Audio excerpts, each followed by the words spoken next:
మిత్రులు కమిటీ సభ్యులు జనసేన అందరినీ కూడా వేదిక మీదకి సాధారణంగా ఆహ్వానిస్తారు. ఏదైతే రాష్ట్ర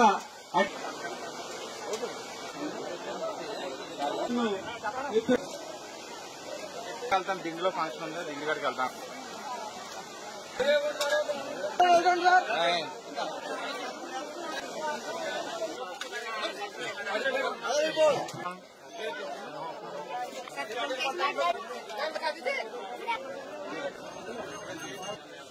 చుట్టుపట్ల ఒకసారి వచ్చారు ముఖ్యమంత్రి గారు 14లో నేను ఎమ్మెల్యే కనుక మొన్న ప్రతిపక్షంలో ఉన్నప్పుడు వచ్చారు.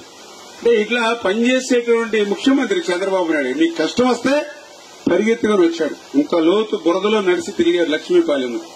అంటే పనిచేసేటువంటి ప్రభుత్వాన్ని ఆలోచించండి, దయవుంచి ఇవన్నీ అర్థం చేసుకోండి. రేపు మళ్లీ కళ్ళబొల్లి మాటలు చెప్పేటువంటి వాళ్ళు వస్తారు మీ దగ్గరికి, అబద్దాలు అసత్యాలు చెప్పేవాళ్ళు వస్తారు మీ దగ్గరికి. 5 సంవత్సరాలు ఏమీ చేయలేదు కానీ ఏదో అబద్దాలు అసత్యాలు పట్టుకుని వస్తారు. నమ్మపోకూడదు అటువంటి వాళ్ళు.